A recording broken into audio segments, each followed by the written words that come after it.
What is up, everybody? I am Wyatt, and joined on the other side of the screen here is the other half of the dynamic duo, Vernon, and this is Heroes of Our Time, Episode 2. This is the first show on YouTube that is going through every superhero comic book movie in chronological order. This is the second time we are doing this. The first one, if you haven't seen it already, was our Batman 66 review with Adam West. Today we are talking about Superman the movie from 1978. Directed by Richard Donner and starring Christopher Reeves. For those who did not know, this Superman was created in 1938 by Jerry Spiegel and Joe Shuster. This movie was written, surprisingly, this was one of the last notes I took. It was written by Mario Puzo, who coincidentally wrote The Godfather. And he also wrote the screenplay for The Godfather. And he also ended up writing Superman 2 as well, because they were written at the same time. This was actually Superman 1 and 2 were supposed to be one movie, and they thought it was going to be kind of too clustered, too much in one movie, so they decided to split it up into two. That's why at the beginning of this movie here, it's a huge setup for the sequel, which we're going to most likely be doing next. I believe that's the next one on the list is Superman is the next 2. movie. Yeah. But yeah, I was very surprised to see that Mario Puzo was the writer on this movie he wrote the Godfather book, and the Godfather was made, I believe 6 years before this, and coincidentally starred Marlon Brando, who is in Superman the movie here at the beginning. So he went from Godfather to Superman. Yeah, which is very interesting. I mean, he did write the other Godfather books as well, and I do believe he dabbled in some other like screenwriting stuff as well. But these are really what he's most well known for, especially the Godfather. Right. I mean, especially that. His family's still raking in residuals from that, Exactly. Absolutely. And Richard Donner, the director of this movie, he directed these first two. But man, what a resume. I mean, he directed The Omen, which was a couple years before this as well. It's a classic horror movie. He directed The Goonies. He directed all 4 Lethal Weapon movies. And he also directed Scrooged, starring Bill Murray, which is, like a holiday classic at this point, too. Classic. Oh, my God. I had no idea that this director did all of those other movies, but Richard Donner, I wasn't aware of that either. Like, can't really feel it, They're very different movies, So that's interesting, though. That's cool. Yeah, so he had a huge run, not only like right after Superman, going into like Lethal Weapon and The Goonies and Scrooge all through the 80s there. So, man, What a hell of a run for Richard Donner. That's crazy, man. But obviously, we'll get into it a little bit more, but we both really like this movie, Yeah. It was one of the, obviously this is only the second one so far, but spoiler alert, I liked it better than Batman. Hey, I am right there in agreement with you. As much as I do like Batman 66 for its cheesiness and its campiness, this movie is just way better put together, way more like it's written extremely well. I feel the acting in it is phenomenal, and it's just, I don't know, it just has a certain feel to it. I feel like this is a movie I could just rewatch over and over again. Yeah, where it's like Batman, it's like you watch it once, you're probably good. Yeah, like I can't take too many. And we talked about it during the first episode there. Like we both watched Batman a lot of times because it took us a while to get to the episode to actually record it. So we kept refreshing our memories. So we watched Batman 66 probably more times than we should have. But yeah, hey, it is what it is. I watched this once to take notes, and I actually just went out of my way to watch it again just to watch it again because I really enjoyed it, and because it's been so many years since I actually watched this film, to come back to it, it was so refreshing just to kind of see the wholesomeness of it and everything, and just like it's not even campy, I would say. It's just there's a reason this movie stands up there as one of the best superhero movies of all time. Still, I mean, this was made in '78 and still up there, even with how bloated the comic book superhero movie scene is right now. Right, exactly. The movies we'll get to in 2035. Those movies we're going to be getting to way down the line, years and years and years. For all the listeners, you have a long time to wait for like movies that are coming out now. Endgame and Deadpool and all. We're gonna be like 50 talking about those movies. We'll get there eventually. I remember when it came out. We went and saw it in theaters. Oh, IMAX! It was great. But yeah, this movie was phenomenal. It felt a little dated, but obviously it's almost 50 years old. You know what I mean? So like, it really. what could you say other than that? So but it Yeah, was still especially with those phenomenal. I loved it. effects. Like some of the effects in this were somewhat groundbreaking, I feel like. 'Cause, I mean, you Mm, have like superhero, like I don't, cause I wasn't a huge fan of like the Hulk TV show and stuff. I do believe that was in the 70s, but it was nothing like what they were doing in Superman here. They didn't have the budget that they were able to do with this exactly. movie. But I mean, just kind of getting into some of the, basics here. Christopher Reeves, as everybody knows, is Superman throughout like this four film Superman. series. He is the super. And watching it again, I'm like, God damn, that is Superman, man. Like, I I know, know right? we've had like Brandon Routh, which we don't really talk about with Superman Returns, and then you have, of course, Henry Cavill, who is a great Superman, but he just kind of, you know. WB and DC did him dirty in the long run. He wasn't in great films, unfortunately, but Yeah. man, I Christopher mean, Reeves, he just has that presence about him. And even though the suit's just a spandex suit that he has on, it's a great design. I don't well, it know. looks like what I mean, as realistic as you can get, what you would picture Superman wearing, especially in '78. You know what I mean? Like it Yeah. looks legit. It looks as good as it can. It doesn't look So cheap or cheesy really at all. exactly. It might to a 2023 eye, but Yeah. it definitely did not back then when this was, groundbreaking as it was, But Hmm. I completely agree. Christopher Reeves, like just everything about him, and I've thought about it like with Robert Downey Jr. Like it felt like he was born for that role. Like he Yeah. looks, it seems like that was his role. They a perfect casting for it, and I'm glad that they went in this direction and ended up casting him. Unfortunate with everything happens Yeah. Down later the on, line. Hmm. but still amazing casting. The rest of the cast was great as well. You want to? Yeah, I mean, you have Margot Kidder who plays Lois Lane in this. She's great. I've been a fan of Margot Kidder because of her, horror roles that she's been in. She was in Amityville Horror as well as Black Christmas, which is one of my favorite horror movies out there. Okay. So she does have like a horror background, and then of course you have Marlon Brando, who you get in like the opening 10, 15 minutes, and I mean there's so much stuff that has been said about Marlon Brando and how rough it is to work with him and how tough he is to work with as an actor, which we will get to in a little bit. But I mean, we've already mentioned The Godfather. He's in Apocalypse Now, Streetcar Named Desire, but he plays Jor-El in this movie, of course, Superman's father. You have Ned Beatty, who is the right-hand man to Lex Luthor, the bumbling sidekick, I guess. Had And to have that type of character in yeah, here, every like like arch villain has to have like their bumbling like henchman that doesn't know anything. felt a little out of place, not gonna lie, but we'll get to that. Yeah. It just felt like with how serious Lex was this whole movie. I mean, he wasn't like super serious. It just felt like this dude, he really would hire him. You know what I mean? Like this is the Right. dude he would have by himself. Like fuck out of here. Right. But And of course, you have the main man himself, Lex Luthor, played by Gene Hackman, who does an amazing job in this movie. Just chews the scenery. amazing. I Yeah. mean, of course, he was in French Connection.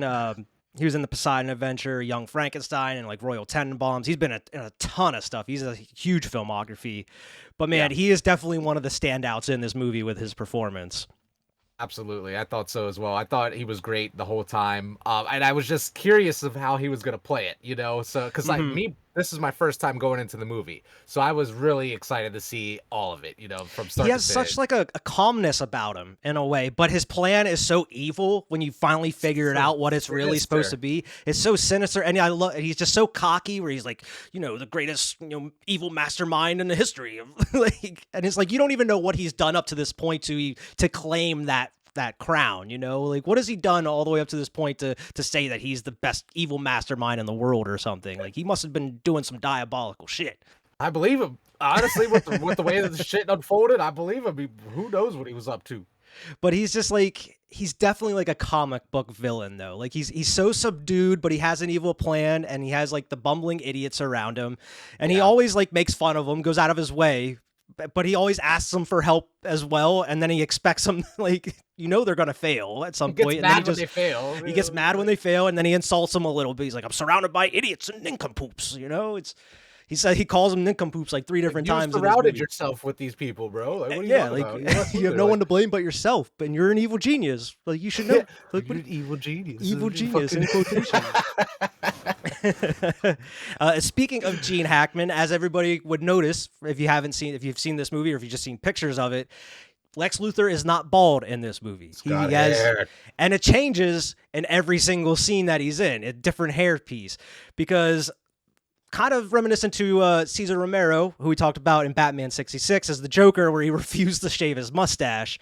Gene Hackman refused to shave his head, and he refused to wear a bald cap for the movie. I mean, of course, at the very, very, very end of the movie, he does have a bald head, so he must have agreed to it for one scene.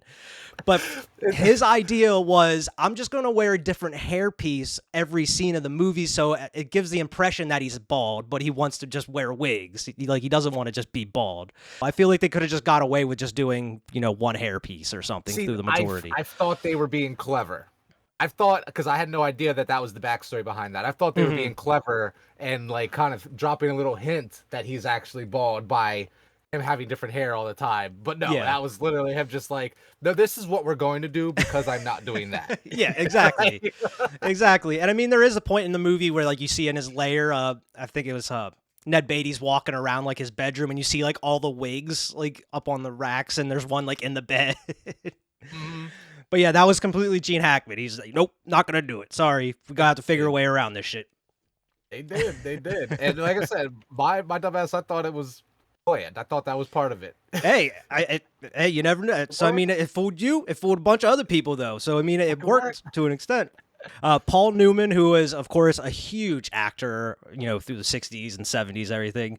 Apparently, he was offered all 3 roles, and he, not at once, he wasn't going to play all 3 roles, but he turned all 3 roles down of Superman, Lex Luthor, and Jor-El, Marlon Brando's character. He was like, no, I just don't want to do it. Sorry. They were trying to get Paul Newman in this movie, and he's just like, no, sorry, can't do it. Damn, that's crazy. I mean, hey, good for us, honestly. Yeah, that is what it is. I thought the movie ended up perfectly fine how it was. Yeah, it was perfectly cast. Steven Spielberg was actually originally offered to direct the film over Richard Donner. Coming off of Jaws. Steven Spielberg was a huge name in Hollywood at that point, and being a huge name in Hollywood, brought a huge price tag, and they were just not willing to pay that price to bring in Steven Spielberg to do this. But I mean, Richard Donner did a great job, but you also have someone that is, familiar with Steven Spielberg, and that is our boy, John Williams, doing the score for this film. Absolutely. Fucking amazing. You have the Superman theme that is classic. Theme. Everybody knows. And of course, for those who don't know John Williams, I mean, I'm sure you do if you don't know him by name. I mean, he's done Jurassic Park, damn near every single Star Wars movies, all the Indiana Jones movies, among, countless other films. And he's like 90 years old, and he has such a huge resume of amazing films. And every single score he has is instantly recognizable as a John Williams score. See, as we were watching the opening credits, because Kyrie watched it with me, he's just like, this sounds like Star Wars, and I was just, hey, you know what I mean? For a good reason. He's on it, but it was amazing. Like, that's one of the notes I wrote down was love the Superman music. And like, it was just, as soon as that came on, it was just like, yes, like that's what I wanted, Yeah, that there's intro a lot of... It felt a lot like Star Wars too, like especially in the beginning with like the space and like the little miniature sets and everything they had built for like Krypton. A lot of it did feel kind of Star Warsy especially with the music and how like the blue credits were flying down in the beginning. It kind of like, it felt a lot like Star Wars. David Prowse, a lot of people may not know that name. He wasn't the voice of Darth Vader, but he was Darth Vader in the costume for the original Star Wars movies. And he actually went and trained Christopher Reeve to be Superman, get him in physical fit shape. Okay, awesome. Yeah, and they had to train him and everything because to fool the casting directors, Christopher Reeves apparently wore a huge, bulky sweater underneath his clothes when he went to the audition to kind of make him seem a little bigger. So I'm perfect for immediately after he got the role, he's like, all right, I gotta hit the gym. I gotta get shredded a little bit here. I gotta actually get these muscles now. Yeah. And it's so funny. Like, I always talk about this, like looking at like these 70s or 80s type movies compared to now, like bodies were so much different. Like Christopher Reeves is a fucking great physical shape in this movie, but he's not like where you see now it's like where you're a superhero, you have to be fucking shredded. You have to have like a 12 pack, like veiny muscles. Always sweating. always sweating. Where it's like compared, like looking at Christopher Reeves in the uniform, it's kind of like a dad bod type thing, a little bit. It's good enough. But he's still fit, Yeah, he could still go out there and toss the football. Exactly. Kick it to the moon, as you see. We'll get to that. I bet I could throw these football over that mountain. He's fucking Uncle Rico. Straight up. The movie was filmed during the 1977 New York blackouts. So coincidentally, it kind of helped out New York in a way, because as they were filming throughout New York, they actually loaned their generators to the New York, I don't know if it was New York Times, but it was the New York Daily News at that point. So the New York Daily News was running off of generators that were being used for Superman the movie to print out their papers and everything, which is pretty interesting. Daily Planet. Yeah. They should have just printed Daily Planet on them at that point to kind of help promote the movie they were making. Right. That would have fucking, handshake deal right there. Right. That's what they, hey, we'll give you our generators, but you got to do us a little favor, do us a solid too. This episode, you're not the New York Times. People are like, what? What's this? There's a Superman movie coming out?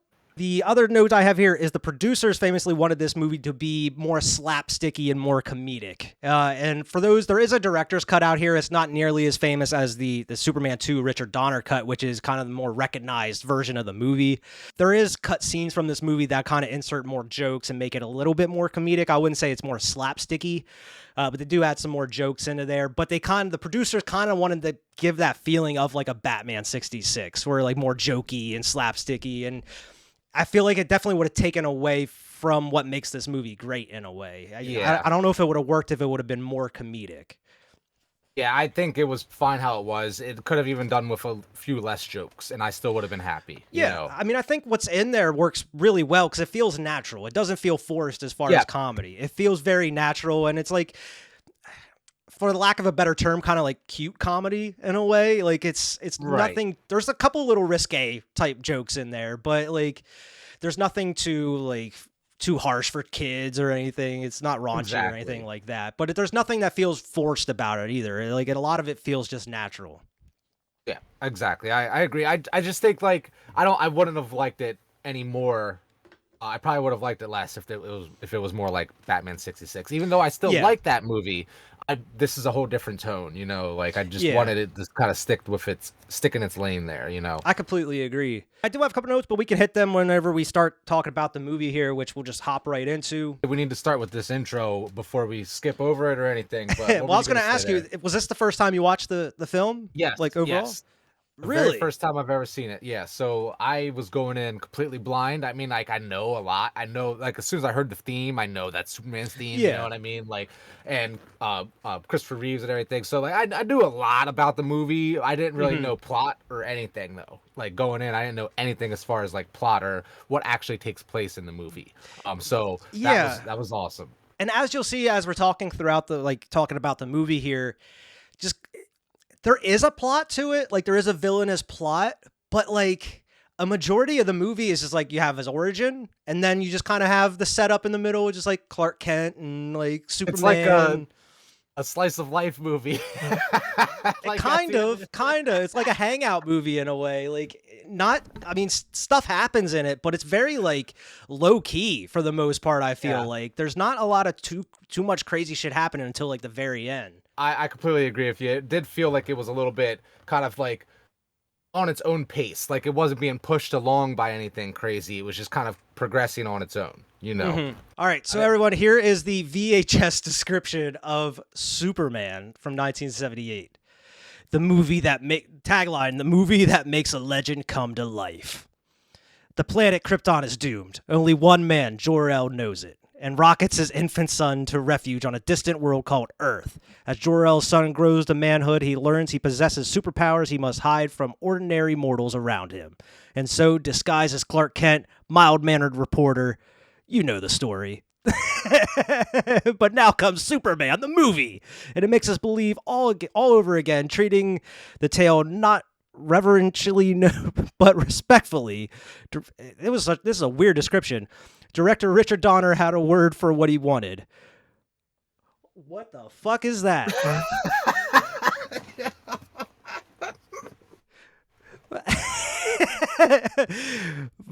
Verisimilitude. I don't know what the fuck that means. I've never heard that word in my life. I've never heard this word before in my life. What do you mean? Verisimilitude. I don't know what that means. What the hell? Hold on. There's more. Quote, it's a word which refers to reality. Donner, who also directed Lady Hawks and the Goonies, explains.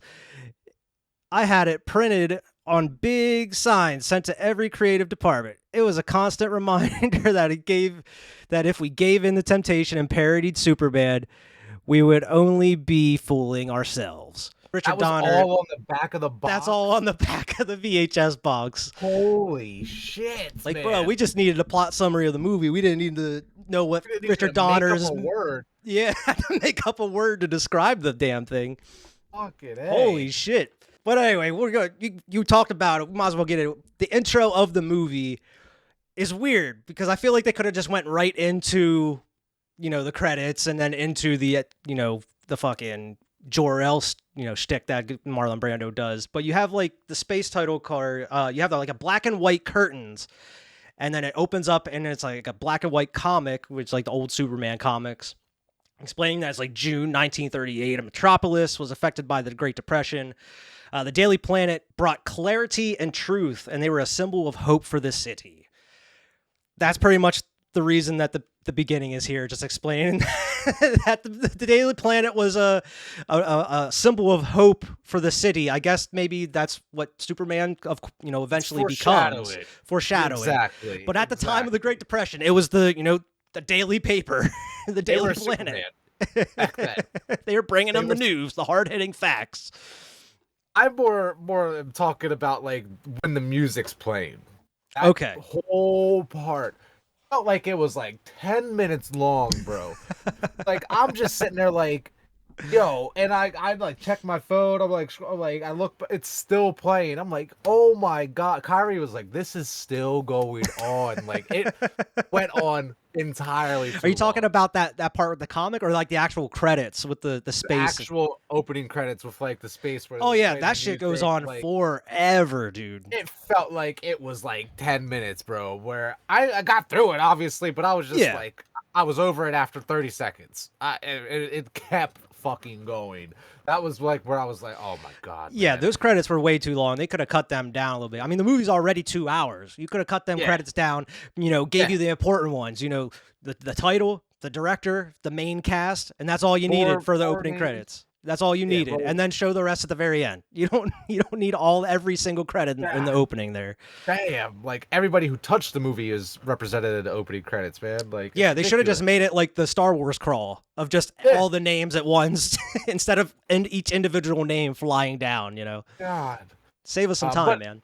It was awesome because of the iconic music. It just got tired after a while. It definitely wears out its welcome a little bit. Yeah, but then you get to kind of travel through space a little bit. You travel past the sun of Krypton, or as Marlon Brando calls it, it's Krypton, the planet Krypton. And you get to meet Jor-El, played by Marlon Brando, who famously got paid $14 million for his role in this movie. He's only in the movie for 10 minutes. And $14 million in 1978 is a hell of a lot of money to be paid for a movie. $50 million nowadays, it's a shit ton of money, especially for only being in the movie for 10 minutes. Like what Robert Downey Jr. did in Spider-Man Homecoming. Pretty much. What I mean?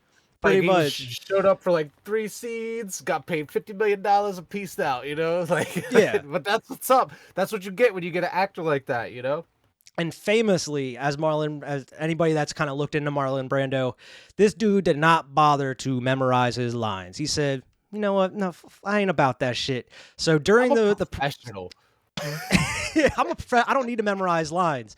So what they had to do for him, and I watched the documentary on the Blu-ray I have, like the making of, and they show this scene specifically, like when they're having the trial for, you get to meet Zod and what was the other? There's two other, Ursa and Nan are the other two, but they're holding the trial for them because they're being held for treason.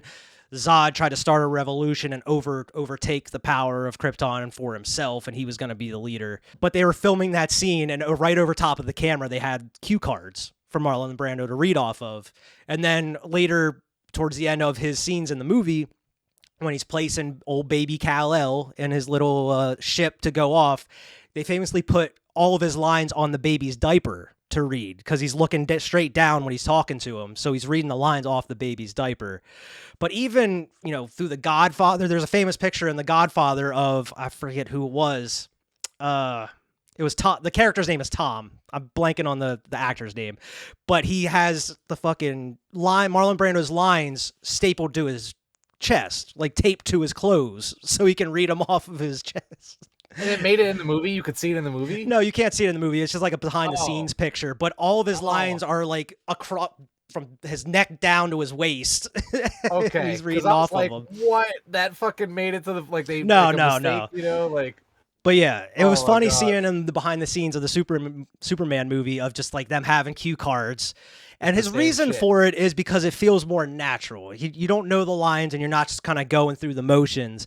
His process is, as you're going through, like, say you're naturally speaking, you're going through a monologue, you're going to have pauses and you're kind of thinking of what you're saying before you say it. So as he's reading, he's going to be able to take those pauses and see what he's going to say next. So he thinks to himself it's more natural. Some could say it's just being fucking lazy too. Being fucking lazy. Lazy as shit when everybody else on that set has memorized all of their lines. Every single line. And they're in the whole damn movie. And this dude's in it for 10 minutes and he couldn't bother to learn his line. I don't know what you want me to do, man. Pay me $14 million, put up some cue cards. I don't fucking know. You pay for Brando, baby. I'm here.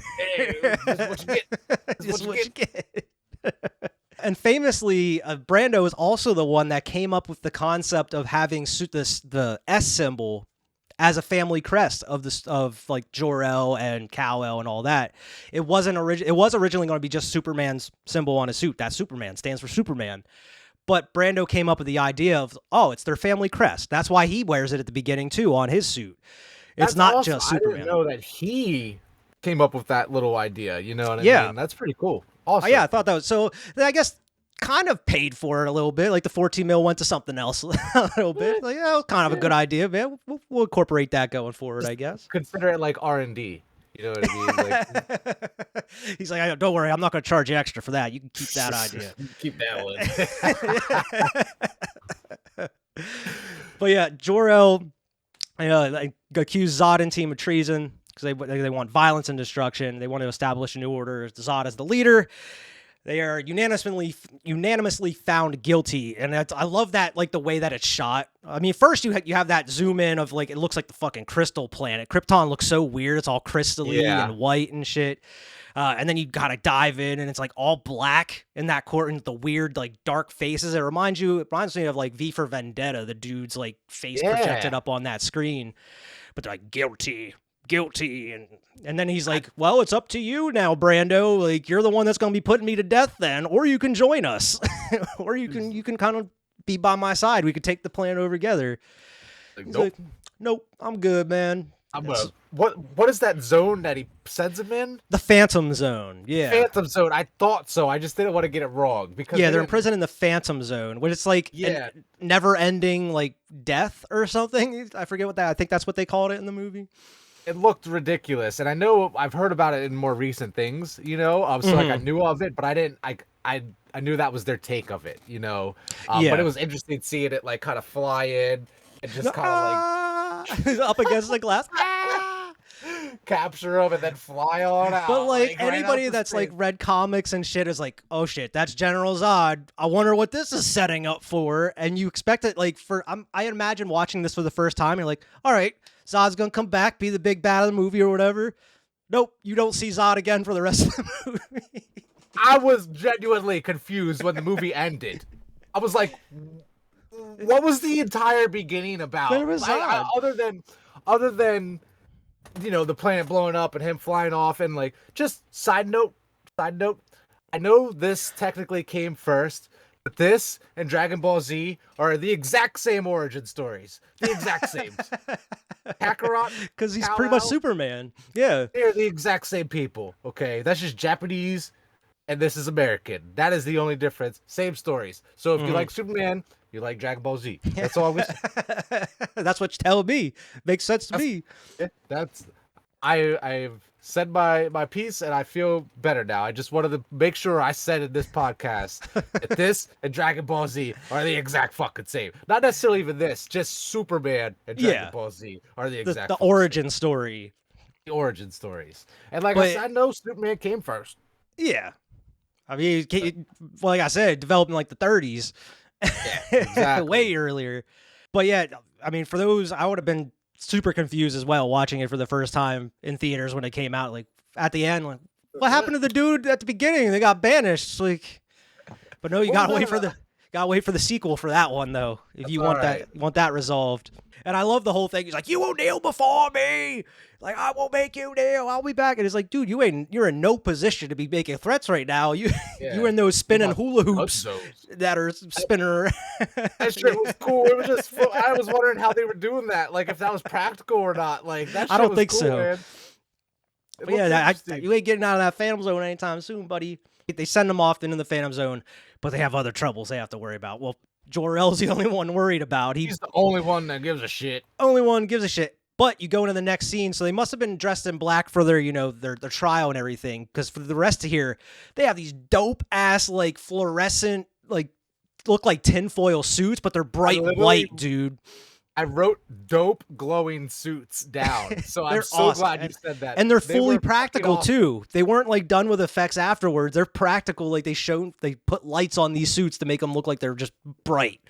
If they were going for alien futuristic, and it was perfect. That was fucking Awesome. perfect, man. It looks really cool. Was not expecting that, and that was one of my favorite parts of the beginning. There was seeing those suits, man. I They love look that awesome. shit. I was gonna focus on I like how what like they were saying. a lot of the other dudes in there are like bald and shit, and you have like the women, but like Jor-El is like one of the only dudes that just has long, just slick white hair, like mane to him. But Jor-El is fucking concerned. He warns the council that they need to evacuate the planet, or else it's gonna blow up in 30 days or less. The council is just like, you don't have really any evidence to back up these claims. Like you gotta like. You can't just go out and cause a ruckus. You have to swear to us now you're going to, stay on planet. So he's like, fine, I swear, me and my wife will remain on the planet. We're not going to cause a ruckus. And he has fingers crossed behind his back. Don't worry. Okay. Me and my wife will stay here. Yeah. Don't worry about us. But they said that they would accuse him of an insurrection if he tries to cause a panic and warn the people. So what else does he have to do? He knows the plan is going to blow up. So him and his wife go back to, like, I guess their room, I guess. It's dope. It has all these crystals, and like they have that bed of crystals in the middle that they put a little Kal-El in. And they have him wrapped in like the Superman suit, like the red, white, and blue suit, which is, I thought it was weird because of course that's how he gets a suit, but nowhere else on this planet are you seeing any of these colors. Everything else is like white or crystal or something. There's no red, white, or blue anywhere in this planet. So like, how did they get like this suit to wrap him up in, or like, why would they use that? It's just kind of, a reason to give him a suit, I guess. I guess they kind of had to shoehorn that in there. Like, oh, this is what he was wrapped in as a baby, like. Mm-hmm. But this is such a great scene as well, even though he's reading the dialogue off the baby's diaper as they place him in there. But they want to send Kal-El to Earth. And they call it primitive, and it's thousands of years behind them.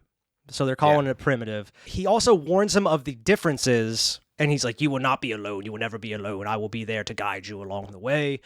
And it's such a great speech he has. All that I have, all that I've learned, everything I feel, all this and more, I bequeath you, my son. They close it up, and he puts that green crystal in there. Right? It's just a green shard to kind of guide Clark or Kal-El on his adventure whenever he gets old enough. But yeah, I love that, like that speech he gives to him, and then of course he raises up and it shoots it out into space, and then immediately everything goes to fucking hell as the ships go like raising up and launching. And it was intense. Mm-hmm. It was way more intense than it had to be. Like I was like, holy shit, they spent half the budget on just this part. Yeah, everything's just blowing up, like floors are shaking, everything. I like how like the emergency lights come on, and then all their suits like turn red because of the red lights and stuff. So they're not bright white; they're all red. I just loved like the aesthetic and how everything looks, especially when everything's just falling apart. Yeah, it was crazy, man. Like me and him were watching, just like looking at each other, like, holy, like I just wasn't expecting that out of a movie from '78. Yeah, yeah, it's a pretty big spectacle at the beginning of the movie. You know, it culminates with pretty much the exact scene of Alderaan blowing up in Star Wars. It looks almost exactly the same. Exactly. Exactly. Where it was like, okay, that's just what they did back then. You know, that was that was the height of it. And then you get a little Kal-El's trip going to Earth, flying throughout space, and you have just the voiceover of Marlon Brando. Einstein. baby Einstein in the pod the whole way. He's like growing. Like, how old is he on when a he trip lands? and a rocket ship. Like, just talking to him, like just teaching him all this shit. You know, like he's like a 5-year-old when he lands, bro. It's ridiculous. Yeah, it takes them like 3 or 4 years to even get to Earth. So their galaxy must have been a decent bit of ways. They do mention it later in the movie when Lex is talking about it. But like you said, they have like the audio logs of his father just kind of teaching him everything. Mm-hmm. And I had to kind of look it up because they don't really explain it in the movie, but because I didn't know a ton of Superman stuff. I have read some comics, but I didn't know like a ton of his lore. But I guess Kryptonians, they grow relatively fast. Like they grow up pretty fast, and then once they hit like their prime age, that's when they're like they slow down. Like they stop aging. Well, they don't stop aging, but they just age at an incredibly slow pace once they hit their prime. That's why through Superman you never really see him get older at all once he hits his peak. Right. Okay, I didn't know that, and that's interesting. Maybe it wasn't like, but he's like the body of like a 5-6-year-old, but it only maybe took 3 or 4 years, you know? Yeah. And, you know, he teaches them all these different lessons, but the most important one that's certainly going to come up later is do not interfere with human history. Mm-hmm. I mean, they make a point to make that stand out because it comes up even later whenever he goes and, you know, does the Fortress of Solitude. He makes sure tells them again, hey, don't fucking don't change human history, man. Come on. You got one rule. One rule, bro. Don't break it. I believe it was either in that pod or whenever they were on Krypton when it was like Marlon Brando talking one of the times where he's talking about like due to like the gravity and the earth and stuff, he will have powers. Like he will have abilities that humans won't and such. Mm-hmm. And because of the different atmosphere on Krypton, they don't even have powers on their own planet. But because they're going to Earth, he will have powers, which is pretty interesting. Especially a ton of power. I always thought it was like the sun that did it, though. It is. The sun does give him power, but I'm saying like as far as like seeing through stuff, being able to fly, you know, leap buildings in a single bound. You know, I gotcha. And of course, you know, the story goes, his little pod crashes in Smallville, Kansas, as old John and Martha Kent are driving along in their truck there. And of course, the same time the damn ship, you know, hits the earth, his tire blows up, and they're like, "Oh, what a coincidence! We gotta stop here." Little Kal-El's just butt ass naked, just standing there in the ship, waiting for him. Seeing the kid come up from the ship was hilarious. Like just like. What's up? Yeah, what's up, bro? Like that shit, I was dying, bro. It was so funny. Well, as he's like putting the wheel on and everything, the donut, she's saying like, you think it might have been a gift from God? And you get the sense that like they tried to have children and they just weren't able to all these years, and they think it, you know, this is their opportunity. And then, you know, the jack falls out of the truck and it doesn't fall, and they look over and the kid's just sitting there holding the truck. Don't worry, I got you. Don't worry, Pops. He calls him Pops. Then you cut years later. You know, Clark's in high school at this point. And I love how they like somehow they got the kid, like the toddler and the dude in high school to pretty much look like they was Christopher Reeves when he was younger somehow. Like they look pretty identical. Like the kid and the high school kid look like they could be Christopher Reeves. It really did. I thought it was just the younger, like, I thought that was Christopher Reeve, just like, I for whatever reason, I thought that was just him younger, like, not like digitally enhanced or anything like that, just like doing whatever Hollywood. That's what they would do nowadays. It's just nowadays they would just fucking actually make him look younger, you know. But I didn't know that was even a different person in the high school scenes there. I thought that was him as well. Yep, that's a different person, and you know, Clark, as you've seen in like Man of Steel, and you know, John and Martha Kent they try to tell him like, hey man, you gotta suppress those powers. You can't. We don't want you out there playing football. We don't want you out here, you know, bringing attention to yourself in a way. So he's just kind of the cleanup dude on the team. You know, picks up the helmets, gets the jerseys. Dude could have been a star though. I know if I had Superman powers, I would have used them to the best of my ability to be a star. Around.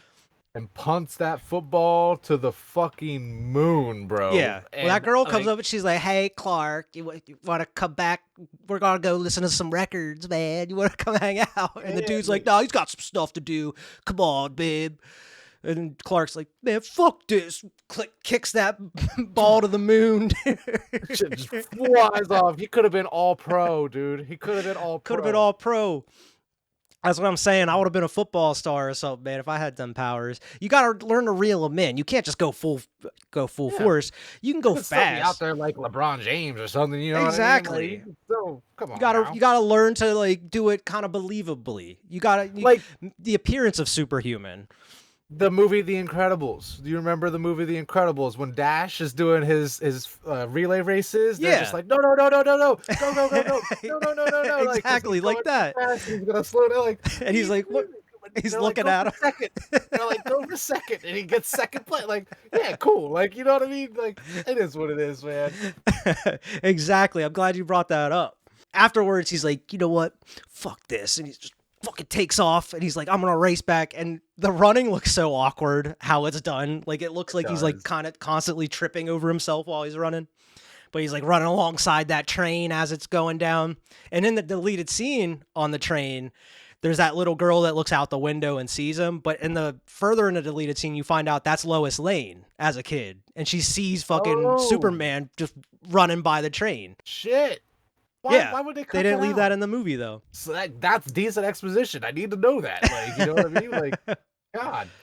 That's what I'm saying. It would have been cool to know that, but Yeah. they had to leave it. They cut it out of the movie. But as he's coming back, I don't know if you noticed this, but I guess Jonathan Kent never fixed that fucking tire on that truck because he runs straight up to the house. That truck is still sitting on the road with missing a tire, bro. Like, And he's like chilling on it. yeah, he's chilling on it. But where- it's like this yeah. dude over the course of like 10 years never fixed that tire on that truck. Or did it just Left bust that again? shit there, and then nobody fucking like towed it or anything either. Like, Right. come on, man. This is a different world. Your Different driveway world. was right there. You telling me you couldn't just push it in your driveway? He left it on the side of the road in front of his house. You know Clark has these powers, and you didn't have him just fucking carry that shit back up to the garage or Right? something. You're in the you know middle what of I mean? nowhere. Nobody's just gonna see him pick up that truck and just walk it up the road quick. I didn't even notice that the first time watching. I'm glad you said that because you're right. He's I had to go chilling back on and make sure it was the same truck. I was like, they just haven't fixed that thing, and there's it. no Oh my excuse. God. But yeah, I mean, the kids come up and say, "How'd you get here so fast?" He's like, "I took a shortcut. I ran, man. Don't should have got a better car. Your car's slow." Looks like she should have came with me. Yeah. And I like how Jonathan Kent kind of reels. He's like, "Hey, man, you know you can't be doing this kind of shit. Come on Man. Come on, man." Can't be showing off now. Come on, you get back up to the house here. And Yeah, then he is thinks he's that showing when off, like, and he says like, "You're not put here to play football," is what he says. yeah. And then And is then- that when the next part happens? Yeah, Clark's like, "I'll race you." Not a good idea with your elderly father. He's like, "I'll race you up the hill. Come on!" And even he slows himself down there, like he's just running normally. He's not super fast. Bad idea though, because Jonathan Kent, Pa Kent, even knows when he walks up. He's like, "Oh no, He's like, oh no," and immediately drops. And you get a heartbreaking part of the movie here with old Pa Kent, passing and sad. everything. Super So sad. sad. Super sad. And you like- have the funeral there at the Smallville Cemetery. It's heartbreaking, man. But it's And then he necessary leaves. for Then he Clark and leaves her. Superman's story. Yeah. Well, he wakes up that next day and he feels something calling to him. He feels that calling and he goes out to the barn, and that's where he finds like that green crystal, and he just Mm-hmm. he knows what he has to do. He knows where he has to go. And he's a little inconsiderate here because he walks way out into that middle of that fucking field, way out from the house. And he's just standing there looking out in the horizon. And he just makes Martha walk all the way. She takes all morning walking out there to see Clark. She sees him from the window and then literally walks all the way out there. And it's a different time of day when she gets there. Inconsiderate, man. You could have met her halfway at least. Come on, Clark. And then you leave her. And he's like, "I got something to do. I got to go." And that's she's the like, worst part of "Fuck." it. He's just fucking pieces. Like, her husband just died, and he's just, I gotta go. I got somewhere to be. I got a fortress to build and shit. Like, Yeah, I mean, she even says like too. She's like, I knew this would come eventually. I knew Yeah. you would have to go. So he starts backpacking. I don't know how the hell he walked all the way to Antarctica from Kansas or wherever, the North Pole or wherever the hell it's located. I don't know. He must have been backpacking Especially or something. if he didn't know quite how to fly yet. You know? Yeah, exactly. You don't see him fly at all. He just knows how to run. Maybe he just super ran the whole way there. Just Jumped a continent, jumped the entire ocean. yeah, leaped an ocean in a single bound. I didn't think about that either. How the fuck did he get down there? But he went to the Arctic and he just fucking chucks that glowing crystal out in the middle of the Arctic Ocean, I guess, there. And that's where you get the creation of the Fortress of Solitude. It just makes this big ass fortress. It looks really like cool. It looks like something that you would see on Krypton at the beginning of the movie. And of course he goes in there and he gets cool to see. and he meets his real father, kind of. It's like the projection of his father is this voice, and it's just some alien technology that can pretty much talk to him, talk back, I guess. And he knows how to work everything already, you know. it's like, imprinted in his brain, I guess. It's all nature. But you don't know how long he spends there either. Because, like, it kind of jumps in time, and then it's Christopher Reeves. And he's, like, in the suit, and he's like, all right, I've learned all I need to learn. He's fucking blasts off. And he just flies. That's the thing where, like, it bothers me. Like, he just knows how to fly. Like, there's no... They spend all this time doing all this other bullshit. Well, my guess is maybe, like, over the course of that time, his dad was teaching him all this shit. Maybe. But I guess, like, how would his father know how to do all this stuff if they weren't able to do it on Krypton? Yeah, that's what I'm saying, man. So, like, I just wish they would have given me a little bit more info on how he learned some of his powers, you know? They kind of just cut to it. You know? Yeah, because, I mean, he receives that message from his father saying that he's there to help him, and he's there to answer any questions that he has. And he has all the knowledge across 28 galaxies and has been impeded in the crystals that were in the ship with him. So all those crystals is just information banks for him to learn. Yeah. So my guess is that he just spends all these fucking years just in Fortress of Solitude just learning. See, that makes sense, though. Just kind of cramming all that, getting that all done, getting it out the way, and then just taking off and being Superman from there on, you know? Well, Clark. Yeah, and another like quote from there was like, Earth people lack the light that shows the way, and Superman will be the light that shows them the way, pretty much. And then, of course, you have years that pass, years of learning that passes. You don't know this. It just kind of cuts in time, and then it's just him, Christopher Reeve, standing in the Superman suit, and it's time to go. And he blasts off through the Fortress of Solitude, and then heads out right into Metropolis. You get introduced to Metropolis here, the Daily Planet, introduced to Lois Lane and Jimmy Olsen. And I love the line that she says that gets interrupted by the chief, and it's like, a good reporter doesn't get great stories, good reporter makes them great. I love that line. Yeah, exactly, because it doesn't matter what you're reporting on, you know, if you're going to be a good writer and a good reporter. Yes, and Lois Lane is a good reporter. She's just not a great speller, as you've seen throughout the movie. Like, especially at the beginning, it's like there's 2 S's in massacre, or there's 1 P in rapist. Like, there's multiple times throughout this movie she's just spelling shit wrong. Like, there's one point where she's talking to Superman where he's like, I'm from Krypton, and she's like, CRIP. He's like, no, KRYP. Oh my God, Lois. God, can't be a 10. Can't be a 10, I guess. God. But you get introduced to them. Jimmy Olsen, I mean, I feel like people know Jimmy from the comics, everything. He's not a super big part of this movie at all. He's just got a couple lines here and there. And he's just another person for Superman to save later in the movie. Exactly. But you get introduced to Clark here, and I love the difference between Clark and Superman in this movie. Like, he plays them completely different. Clark reminds you of, like, someone from the 50s. And, I mean, you see that whenever he tells Lois, like, well, that's just swell. Clark. And she's like, swell? Nobody says that anymore. I fucking hate Clark. Like, he's kind of a bitch. He's cringy as shit. He's a cuck. I hate Clark. I hate him, bro. Like, and like the craziest part about it. The craziest part about it is, like, I don't hate him for that, but I just hate how he acts and everything. And like, Superman is completely fucking different. Completely different. I mean, that's what he has to do, so nobody figures it out. I just it goes so far. I'm sorry, Lois. And I'm like, Clark, what are you doing, man? Like, what's the goal here? You know, is it like literally just to throw her off so much that she like doesn't want Clark, or like not really, because he tries to date her as Clark eventually. So it's like, I just think he tries to do he tries to just be a different character than Superman. I guess his Clark is like his version of humans, maybe in a way. I guess he's like exaggerating it. It's like the Going Dave too far. Chappelle white guy impersonation. Way too far, exactly. Where it's just like, dude, what are you doing? What are you fucking doing? I love that scene though. Like he gets. I like the chief too. The chief's a great, like the chief of the Daily Planet. There, he seems like a great character. I like the guy that plays him. But I like, can you open this? And he's sitting there like struggling with that bottle, or like Lois like bangs it on the desk and he opens and it just shoots everywhere. And she's like, "Oh, I'm sorry." He's like, "What does he say?" He's like, "Oh, I know you wouldn't purposely make a fool out of a stranger for no reason." I'm thinking to myself, like, what did she and him both think was gonna happen? We were like, yeah, bang it on the desk. like, come on, bro. Like, but even still, I did not like Clark. I did like all the scenes with the Daily Planet, with Lois and, like you said, the chief and all that. It was pretty cool. He's super clumsy. Yeah. But I knew we were gonna get past it, and I was like, I hate Clark. See, I didn't have that problem with Clark.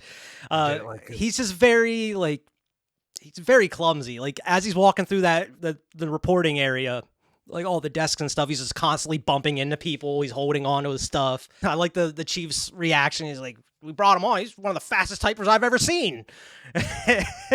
And either they put him on the street beat, and she's like, "Hey, that's my beat." The hell? I don't think she has anything to worry about, man. Like, no. She ends up later on getting a pretty exclusive interview. You know what I'm saying? Yeah. And she even calls it A Night with Superman. And was like, "Geez, Lois." Like, whoa, what are you talking? Like, what? She knew clickbait back then. She knew clickbait. Exactly. She knew what she was doing. And I like that line. Like as he's leaving, he's like, "Hey, can I get like half my check sent somewhere like each week on a week-to-week basis?" And she's like, "Don't tell me. He sends a check every week to his sweet gray-haired old mother." Actually, she's silver-haired.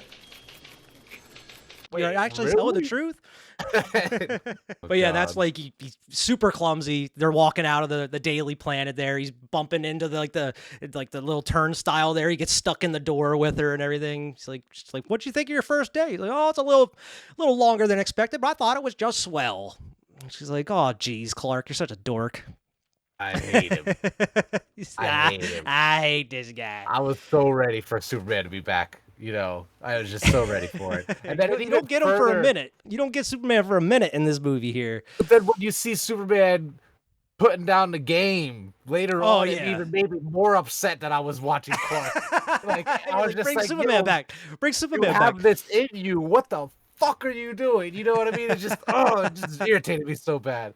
But anyway. But you have like one of the, I wouldn't say classy, but one of like a classy type mugger. He's wearing a suit and he's like all dressed up and everything. But I love they're just walking down the street and his hand just comes out. He's like, "Hey, come here a minute." And he's like, they just walk into the alley. He's like, "Hey, come here a minute." And he's a little like 6-shooter, like, "Ah, give me your money, see?" Oh, I don't know, Lois. We should do what he says. Yeah. Oh my God, he's such a bitch in this one. Give him do what he says, Lois. And he's like, what is it? He says he's like, money isn't isn't going to solve all your problems. He's like, you can find another way of life. And he's like, "Oh, I'll think about that right after I'm done mugging this broad here." And like Lois, she knew what she was doing here too. She dropped that purse to distract his ass, kicks him, but unfortunately he had his finger on the trigger though. But fortunately, Superman was there to fucking catch that bullet out of midair, bro. Oh. I fainted. I'm okay, yeah. I'm fine. I fainted. I passed out on the wall, and he ran away. She's like, "You fainted?" And then I hate everything about Clark, dude. Like in this whole part, even still, like where he has the bullet, and she walks away, and he's like, like, I hate it. I just wanted to punch him in the face. And then he almost blows his cover. He's like, "Do you think that all that was worth risking, like for like a couple credit cards, a lipstick, and something?" And she's like, "How'd you know what I had in my purse?" And he's like, "Oh, lucky guess." It's like, almost blew my cover there. Cut to something completely different. You've been on Clark and Superman for a majority of this movie here so far, and his family. Now you get to follow the police here for a minute. The police are tailing old stumbling, bumbling Otis, played by Ned Beatty, as he's going throughout the streets of Metropolis. I almost want to say New York because you see the fucking Statue of Liberty at some point. I like, wait a minute, how the fuck is this Metropolis? like, like fly past the Statue of Liberty. It's like, wait a minute, I thought this was supposed to be Metropolis. They have a Statue of Liberty too? Ignored that. The France gave them that Statue of Liberty? France just giving them motherfuckers out, dude. But yeah, the police are following him. He's kind of leading them around. He's stopping at different markets and stuff. He goes down into the subway. He even goes down into the fucking track area, and they're kind of luring him down in there. And Lex must have set this up. I mean, this is the genius part of his brain. It has like a little indent in the wall where he's hiding, and then as the train's going past where nobody could see, the wall just kind of moves in. It's like hydraulic powered. You see the metal beam behind it pulling it back, and then it just closes afterwards. So when the police get there, there's no evidence of him ever being there. But unfortunately, man. He's checking it out. He's like, what's going on here? There's something fishy about this wall. They have protocols for that type of shit. The wall starts pushing outwards, bro. Evil motherfucker. Evil. This is like the most evil shit, dude. Like, he murders that You fucking straight up guy. get a murder. You get a kill in this movie. He got a body immediately. Like, because those other cops run up and all they see is like his torn up hat in the subway, and you're like, I'd hate to see the rest of that scene because that's probably gnarly. Like, this will go to R quick if you show the rest of that scene. it's ridiculous. I was like, that's when I knew Lex was an evil motherfucker. I was like, yeah. oh my god, super evil.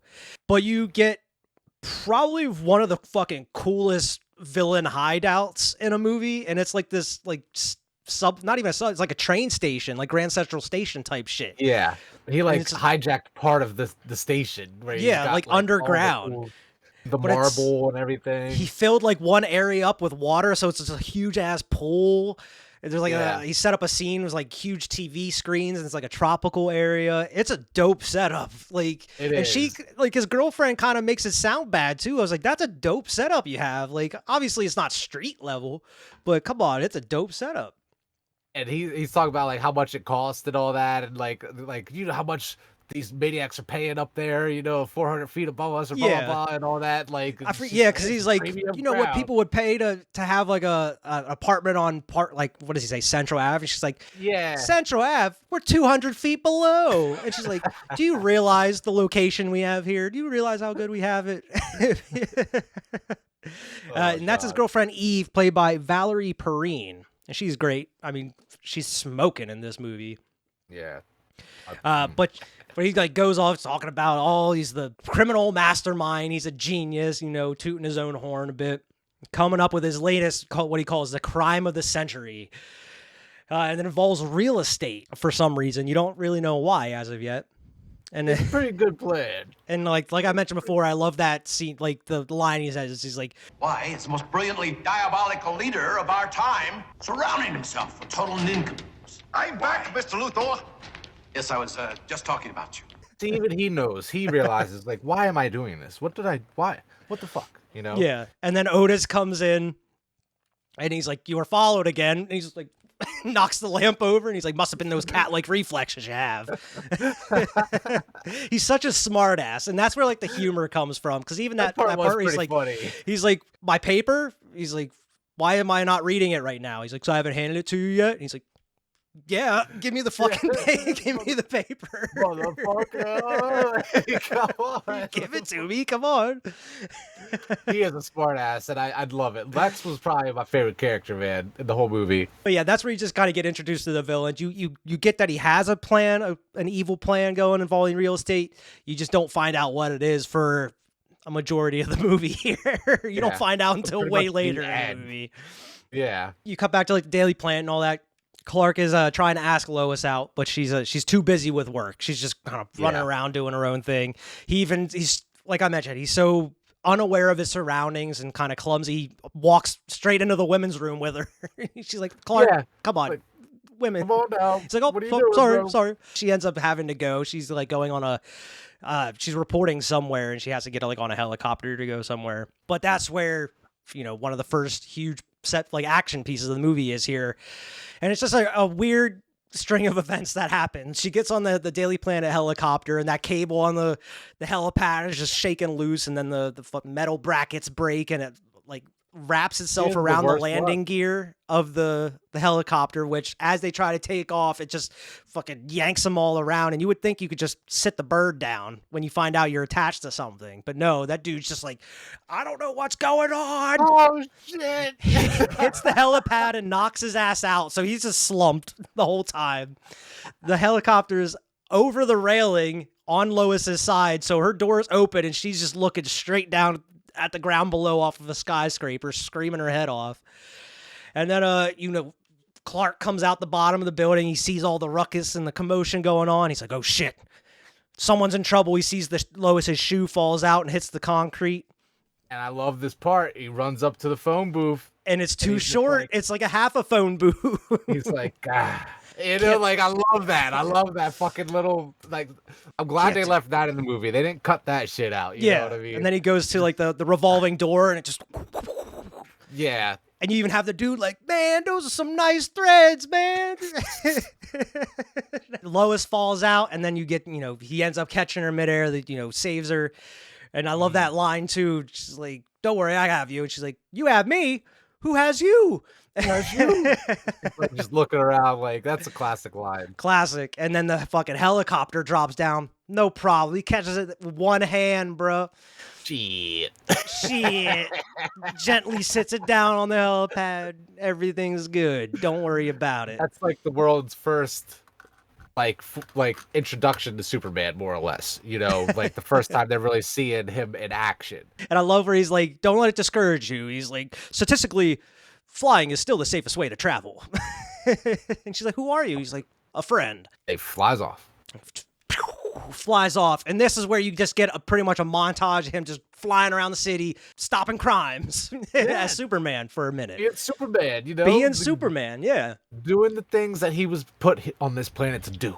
Yeah, you would feel like he would be doing this shit regardless, even if he didn't have to help Lois first. Like, when he left Daily Planet, he would have been going out. Exactly. Yeah, he was already on his way to go do this shit. Just so happened he needed to save Lois first. But Lois is always getting into shit. Always getting into shit. But she's a reporter, man. She's always getting in the thick of stuff. I guess that makes sense, but I just feel like she's got the worst luck. She does. She definitely has the worst luck. I mean, she had a terrible pilot, first off. I mean, you lift off and you feel like something's holding you down. You got to land that bird, man. You can't just keep trying to force it. Like, don't worry, I'll get it eventually. But you have the jewel thief that's like old school style suction cupping his way up the fucking glass. And Superman's just standing on the glass, just like, come on, man, what are you doing here? What are you doing? And the dude's like so freaked out, he fucking falls. And Superman catches him at the bottom. He's like zips down and catches him. And I like the guy is sitting in the office. He's like, he looks around and nothing's there. He's like, nah, couldn't be. Yeah, because he sees like all that shit happen, just that's like the little bit of like the 70s humor. Like, I loved it, man. I love that. If you notice, whole Superman's cape isn't outwards either. It's stuck to him the whole time, even though he's vertical on the building. His cape isn't outwards.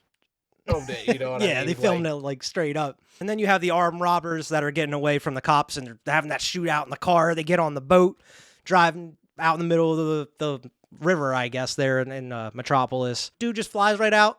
Dude tries to hit him over the head with like a crowbar. He's like, ain't gonna work, buddy. Sorry. Come on now.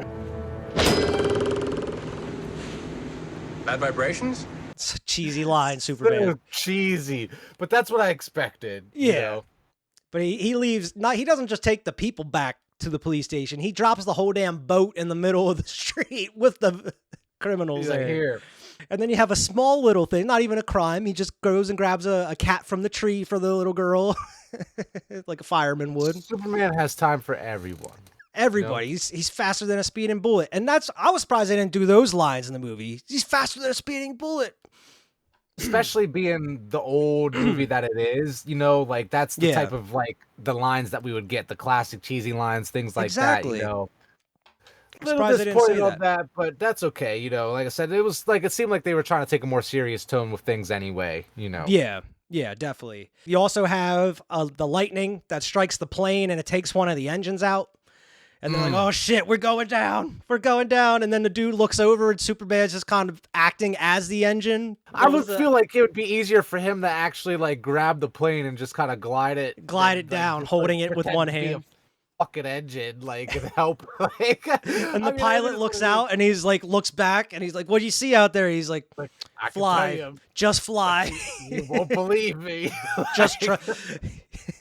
I ain't saying what it is. Just fly. So this was the first night that Superman really made himself known in Metropolis, because all the next day he's all over the fucking TV, newspapers, what have you.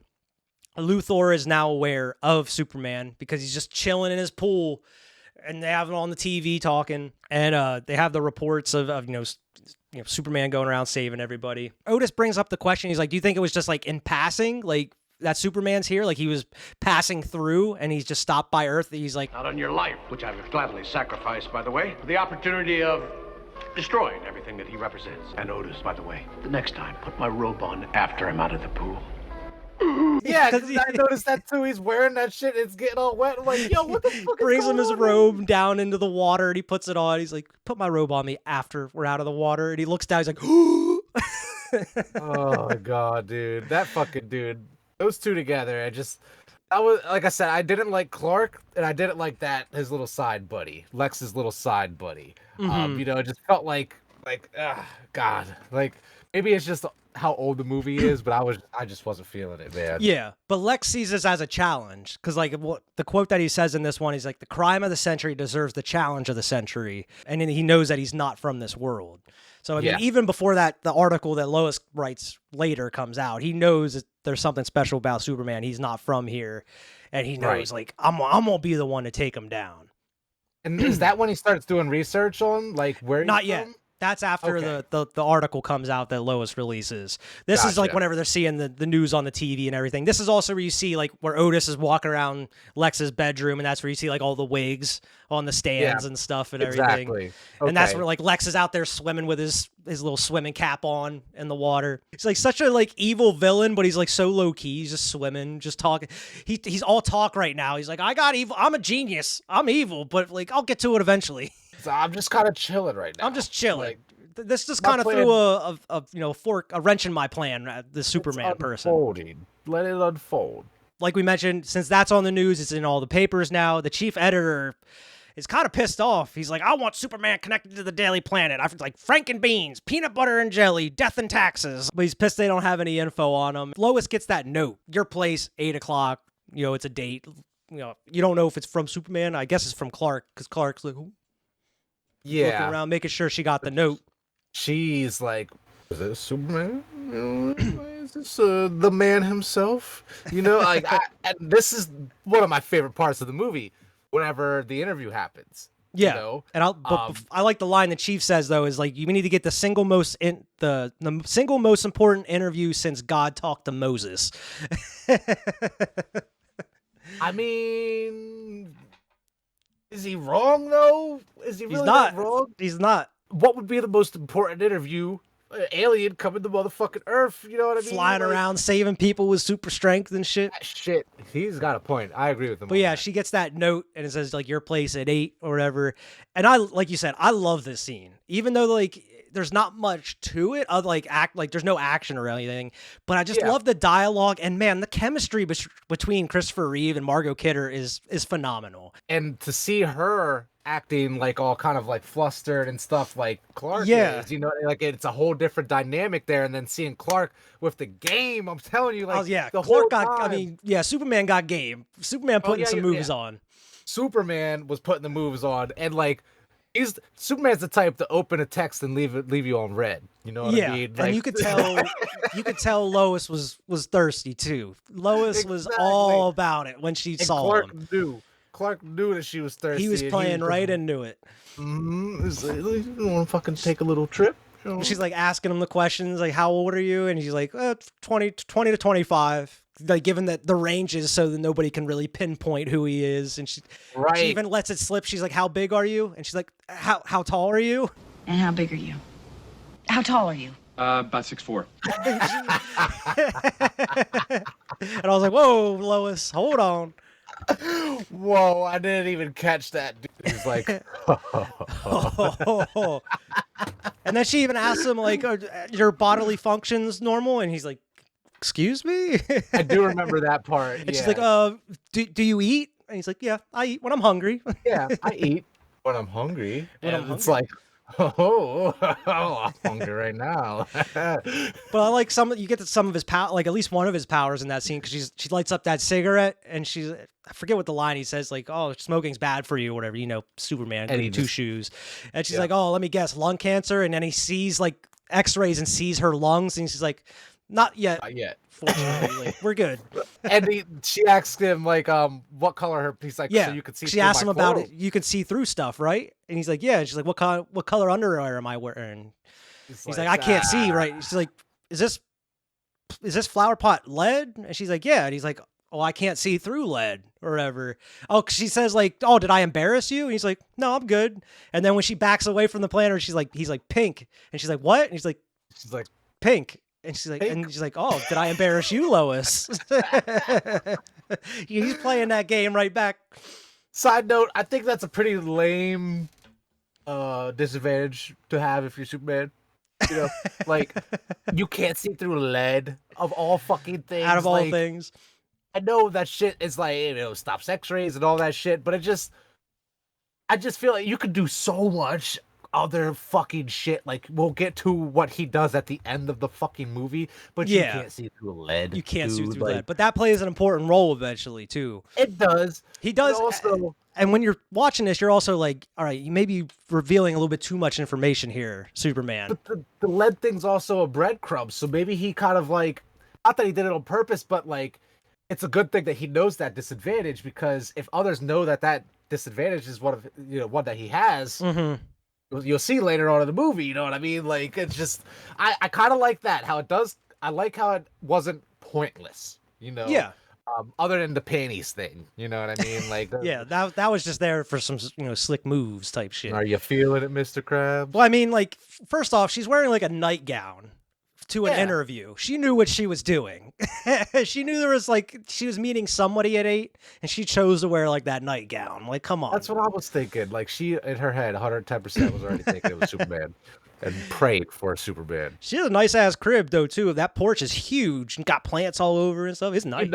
In New York, that shit mad expensive. Mad expensive. She's getting paid well at the Daily Planet. But she asks him if he wants a drink. He's like, I don't drink when I fly. Just such a square, super bad. It's all right though, because like when Superman says it, I like it. I'm like, oh, yeah. But yeah, like during that whole interview, he's like laying the moves on. He's sitting there, just like leaned back in the chair, just talking with her. She asks him if he's single, and he's like, "Believe me, Lois, you'd be the first one to know." He's like, "Damn, Soups, laying on thick. Damn, Soups." This motherfucker's dying all over the world. He's sitting here just fucking doing this interview. That's what I was thinking about. There's tons of other crimes going on, and he's just sitting here putting the Mac down, popping off all over, and he's just like, yeah, he's just chatting it up. I eat when I'm hungry. Like, get the fuck out of here. I like I said, this is probably one of, like, if not my favorite, my second favorite scene of the fucking whole movie. I love this whole part, even the part when they start flying. Mm-hmm. Yeah, I mean, he explains where he's from, and then it's kind of corny. Where he's like, "I'm here to." She asks what he's here for. He's like, "I'm here to fight for truth, justice, and the American way."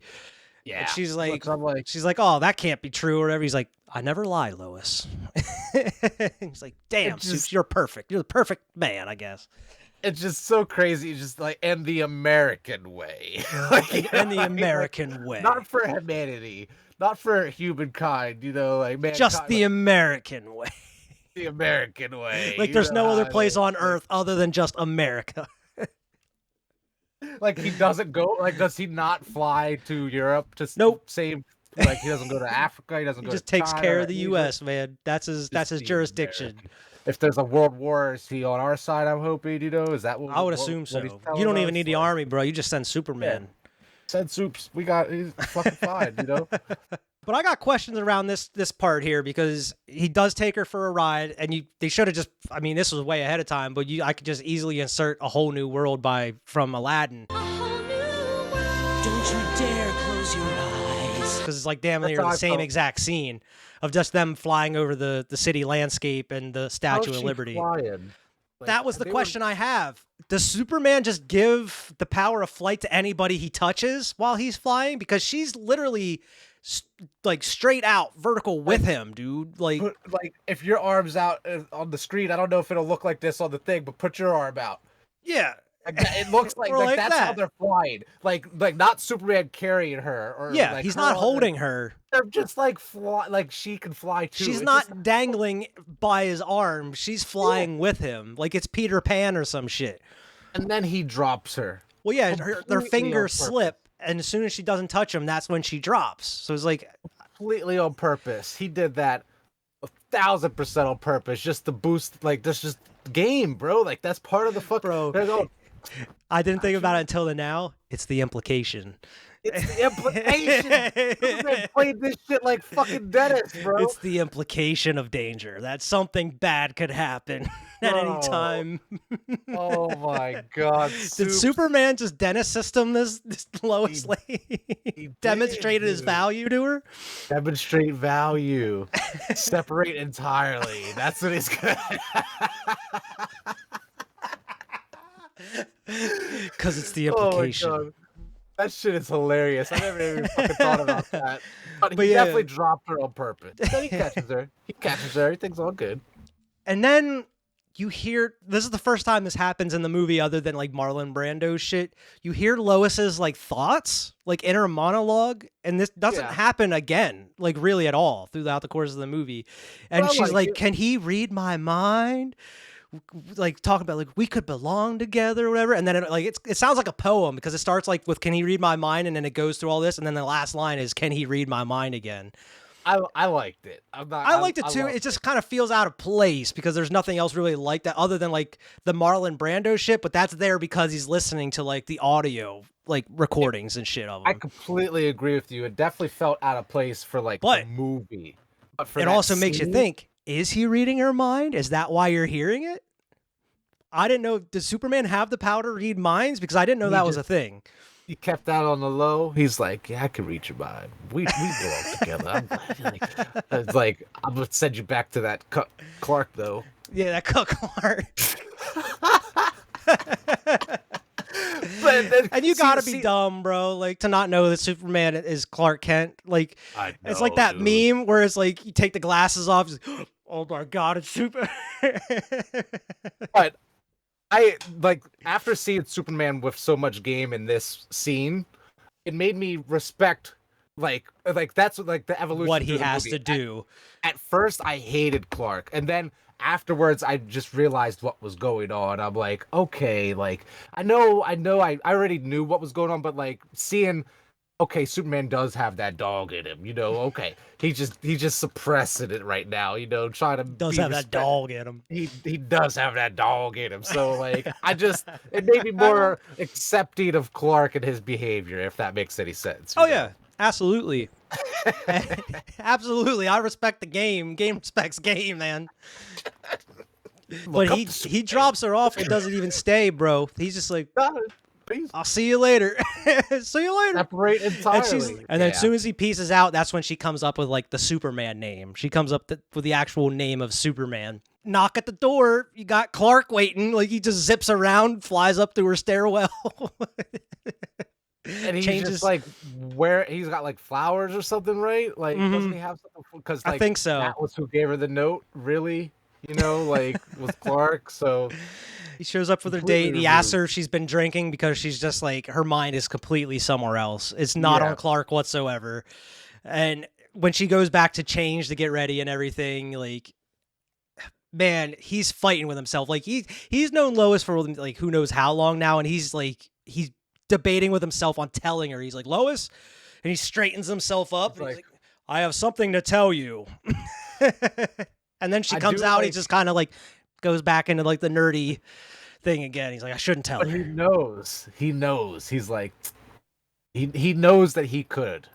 Yeah, have her. You know what I mean? He's just trying to balance everything. It's that fight that you have in like damn near every single superhero movie. He's like, you cannot tell even the person you love like who you are just to protect them. Exactly. So he's got to try to make it work with Clark, but I just don't understand why you gotta act so fucking why so dorky. Yeah.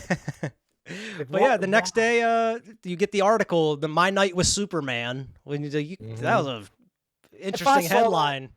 I would pick up that paper. Yeah, bro. like, what? Like everybody Lois is Lane? buying that shit. This is why she has that pet house up there with that giant deck up there. Exactly. You know what I mean? Like, gee. But this is where you go back and you find like Luther is reading the paper, him and his cronies are reading the paper, and he's learning diving in it. He's learning all of this. He's up on the ladder in his library there reading.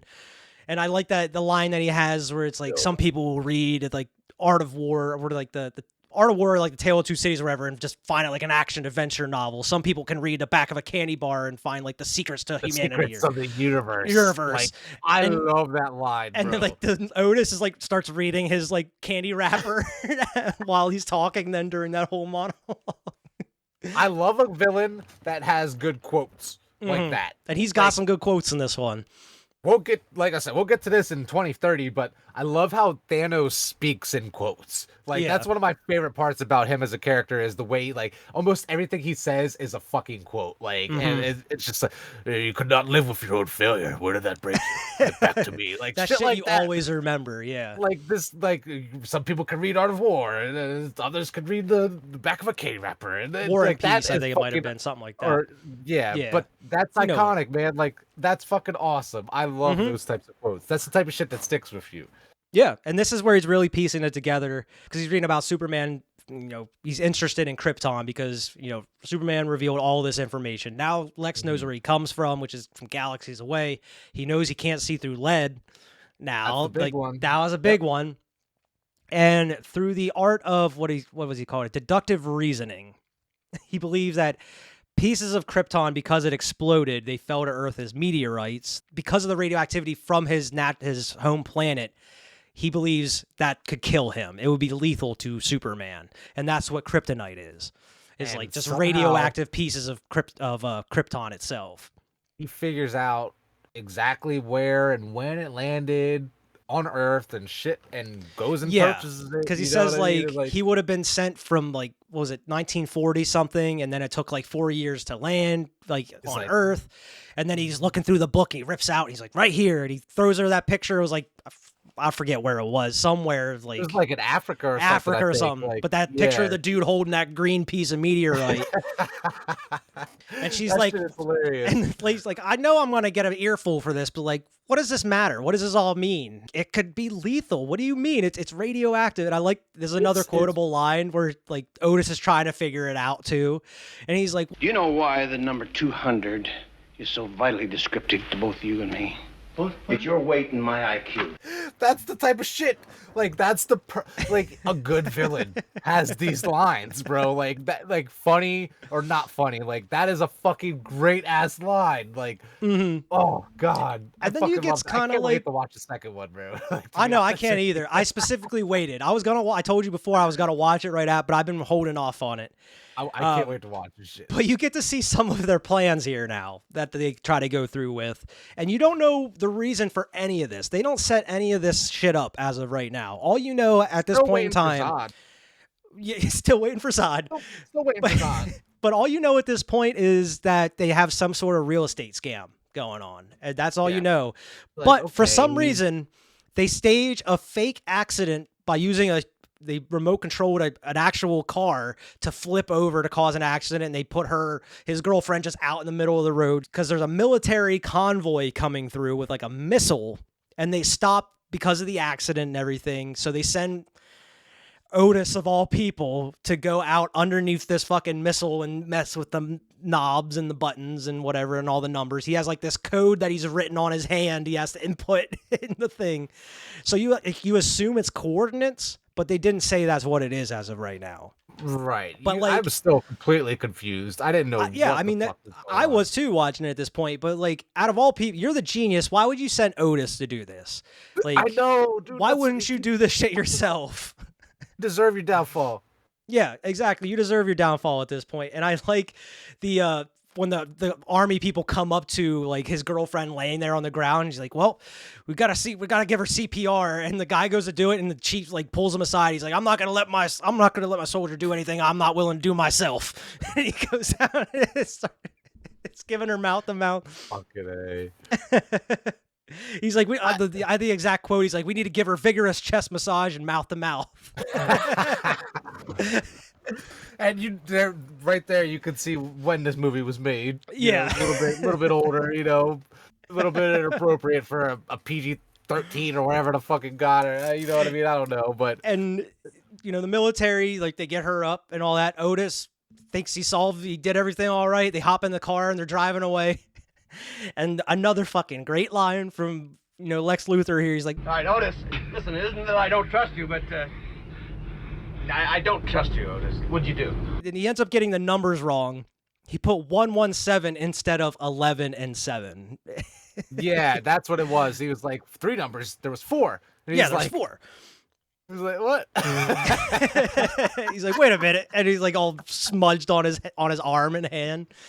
And he's like, Jesus fucking Christ, Otis. I'm sorry, boss. So they have to try again at this point. So they try again by posing as truck drivers, hauling an actual trailer. And they're coming down across the bridge opposite from the military. So the military got to stop again.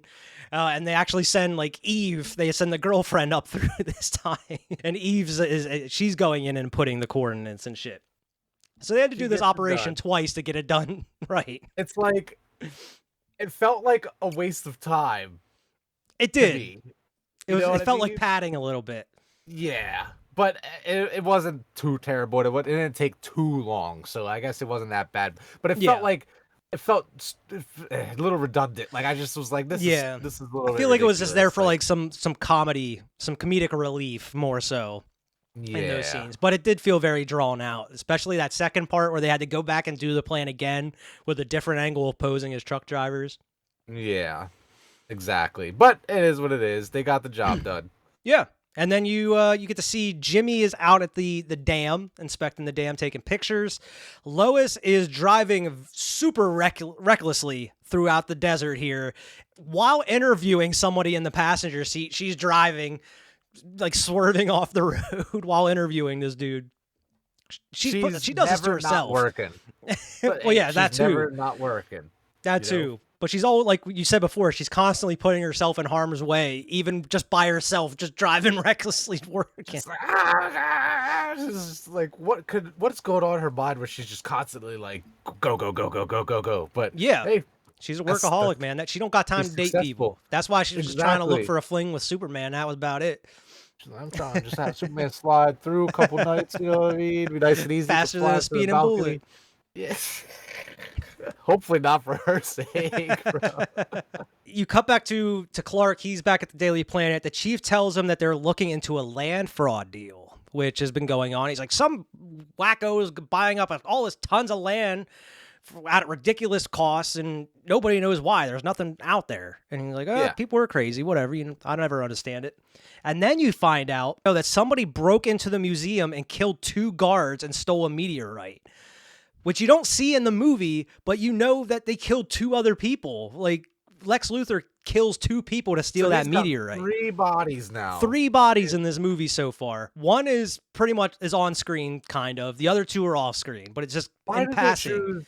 So they're ruthless. They may sound like bumbling idiots, but they're just out here killing people to get what they want. Why would they show us the hijacking of the missile twice and not this scene? Show the first part, and then instead of having them posing as the truck drivers, do the museum shit where they get the meteorite. Exactly. You don't have to show them kill the people. You can do that off screen like you did before. Yeah, exactly. But I still would like to see the heist there. I would have rather seen the heist than them doing that, trying to get to that missile a second time. As they're talking in his office, you hear that fucking frequency, that high-pitched frequency, and Superman's like, oh, my head. And you have that message. Luthor is kind of contacting him over this high-pitched frequency. In approximately 5 minutes, a poison gas will be released through thousands of air ducts in the city, annihilating half the population of Metropolis. That's some crazy shit that Lex Luthor would do, I feel like. Yeah, especially already we got 3 bodies already. Like, that's what his goal is, to do this. And nothing obviously is stopping him already, Yeah, so you're like, all right, instantly you're like, how the fuck is Superman going to solve this shit? Because he just has that piercing frequency going out and it's hurting his ears. And Superman pulls a Batman 66 from the very end of the movie where he's like, I don't know where to change here. So he just fucking jumps out the window, bro. He just throws open the window. I wrote that down. It's like, you telling me no one saw him jump out the window. Right. That's what I wrote down. They saw Lois Lane at night dangling from a building, but you didn't see Clark Kent jump out that window. Even on the inside, nobody in that office just saw a dude leap out. Exactly. Like, how nobody saw this dude jumping out the window, bro? Like, come on now. But he like morphs into his super suit too while he's flying. He doesn't like change. It just kind of morphs onto him. Maybe he just like uses his power to disintegrate his Clark Kent suit. And he probably just has like a whole closet full of those suits. You know, that'd be an easy way. Fuck it. Just wear it underneath at all times. And he's just like looking through for the source of that, the frequency that he's coming. He like lands on the ground. Everybody's like crowding around. Hey, Superman. And he's like, hey, stand back. I got to do something here. And dude just straight corkscrews himself through the ground, bro. This is one of the most ridiculous things too. I mean, he's just like, I'm like, what? How do you even know you can do that? You know, like, what the fuck? Corkscrews himself down through the ground into Lex's hideout, but he like just straight up pushes that big ass metal door, just throws it out of the way, and like Lex is like, I'll make sure to bill you for that door, by the way. But you find out the plan wasn't even real. It was just just to get Superman down into his lair. It was just a distraction, just to, like, a facade. He's like, where is it? He's like, oh, it's up here. It hasn't come to fruition yet. I'm still working on it. This is where you get the villain, of course, explaining his whole plan. And it's not like just offhand. He literally gives him the map, puts the map down like this here. Like, listen, what Superman. the San Andreas fault is. And he's like, well, we explained, we got a nuclear missile and we kind of put our own coordinates in here. Well, the San Andreas fault has a perfect area where if you hit that perfectly, it could just crack and just break apart and would drop the whole, like, Los Angeles, like San Diego, the whole West Coast would just drop into the ocean and just pretty much everybody would die. So we're talking about millions of lives being lost because of this plan. Like, Lex does not give a fuck. But all that property he just bought is going to be worth millions, if not billions. And you don't know any of this plan throughout the course of the movie other than the real estate. But as he's explaining, it's like, right, that's kind of genius. Like, he bought all that land just to break away the San Andreas fault, and then he owns the whole West Coast. He calls it the New West Coast, and it's going to be called the New West Coast, and everything's going to be named after him. Where it's like Costa de Lex, Lex Springs, Lutherville, Lexington, and then there's Otisburg, and he's like, Otisburg? Otisburg? Where's this monster? She's got her own place, man. Otisburg? It's a little bitty place. Otisburg? I figure I will, put my name in here somewhere. Come on, boss. You know what I'm saying? But then you find out he even says it like, there's 2 missiles now. He's like, there's another missile. He's like, that one's going to, like, what do you say, New Jersey? And then you find out his girlfriend's like from New Jersey. And she's like, my family lives there. It's like, wait, what about my mom? I'm a monster. I'm a monster. You heard the Superman. I'm a monster. You kind of cut back to like the military is trying to figure out what's happening with their missiles because like it's supposed to be like a test or some shit, but they're actually flying off and going to other places. They don't know what the fuck's happening. But yeah, you find out there's 2 rockets. One is going to like the San Andreas fault area. One's going to be going on the other side of the other side of the country, which is for a good reason. He doesn't want Superman to be able to stop both of these missiles. And he says, you can't. You're not going to be able to stop both of these missiles. He puts him in a Dark Knight situation. Exactly. Just like the Dark Knight situation. Lex has a detonator hidden. And he's like, oh, I have it hidden somewhere. And he's like, kind of like nudging, pointing at the box. Like, hey, it's over here, Superman. You want it? All you got to do is go and grab it and stop me. And like, you would think Superman's like, this is a little too easy. Like, what? You would think something would be up. Like, but nope. He's just like, I'm going to go over here. Just, oh my God, what is that? What the fuck? What the fuck is that? I've never seen this before in my life. I've never seen that. What the hell? I've never felt like this before. I feel terrible.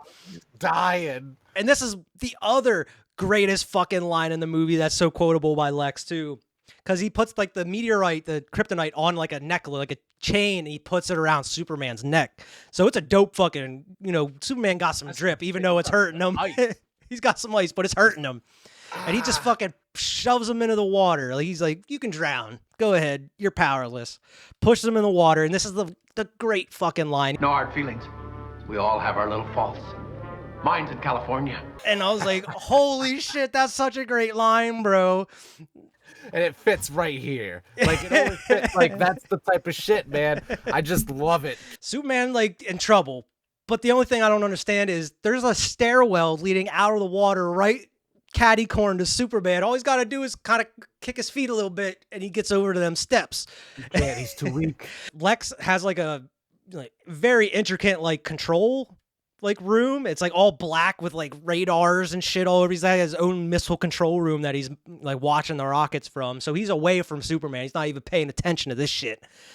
But Superman, he's gonna be dead. Uses his nice wit and charm and good looks to kind of lure his girlfriend Eve over there to kind of help him out because Lex has been treating her like shit the whole time, and also just revealed that the other missile's gonna blow up her hometown and her family. He's like, you want me to go save your parents? But she also, like, I thought it was funny because she gives him a kiss too after removing the kryptonite. She kisses him. Why did you kiss me first? I didn't think you'd let me later. Even Exactly. she wants to get a little bit of Superman. And he's off to save the day. Dude just straight, I don't know how Lex didn't hear him just blasting out of that building, like straight up through his... Just watching the screens, just making sure everything's going. Mm-hmm. And he goes and he flies and he's fucking chasing that missile. I don't know how that, like, I mean, he's Superman. You can't really hurt him, but he could have grabbed that missile from any other place. He's literally grabs it from the very back with the flames just blasting in his face. Like, you could have just went up to the side of it and just grabbed it, like, put your arm around it. And just... But yeah, he takes it up into space, and he, you know, the missile blows up in space, no harm, no foul. But he wasn't in time for the other missile, which, unfortunately, was the bad missile that struck the San Andreas fault, which just causes a string of just terrible shit happening. I mean, you have the whole ground crumbling in that area.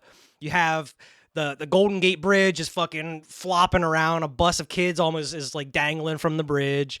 You have a split through the train tracks that a train's going to be coming up for, and it's going to fucking, you know, fall off and blow up or whatever. The dam starts cracking that Jimmy's on, and he's like, oh my God. And then you have a little like town down out by the mountains that I guess the dam, once it breaks, is going to flood that whole town eventually too. So it's just a whole ton of shit that Superman is got to try to find a way to save here. And the first thing he does, which is, I don't know how he does it, man. I mean, he's Superman, so I guess that explains it. Dives straight fucking down into the ground near like the core of the earth, I guess, and just fucking lifts up the whole crack of the San Andreas Fault. Only fucking Superman can handle problems this big. How's he gonna just go into the fucking Earth's crust and lift that shit back up and fill the crack? You know, the whole crack down the whole land, bro. Just that one section he lifts up fixes that whole crack across the... Just seemed a little bit like crazy. And how does it stay there? What does he use to make it stay like that? I just thought like that was like a lazy solution. You know It what I mean? is. They could have been a little bit more creative with how they solved that issue there. He just lifted that shit back up. You know what I mean? Like, that's it, and it just magically stays there. Yeah, and it's like, it's it doesn't even look like it's cracked anymore. It just goes right back up to the way it was before. But also, Lois always getting into shit. Yeah. She's driving in her car and hits the gas station. There's nobody there. Doesn't want to get out and pump her own gas, apparently, so she just drives off. But as soon as she drives away, the fucking gas station just blows up. She's like, well, good thing I didn't pump my gas. Oh, good thing I left. Telephone poles are falling down all over the place. Superman immediately goddamn sinkhole. ends up into the sinkhole. Superman fixes the Earth somehow, flies over, fucking lifts that bus full of kids up, saves them. What else does he do? He goes and saves the dam. Saves not the dam, but like he saves Jimmy, picks him up, drops him off just on the road somewhere. He's like, "Don't worry, Lois will be around sometime." And and it makes a note for Superman to hear that. Like, he knows Lois is around that area. Yeah. Like, so he knows.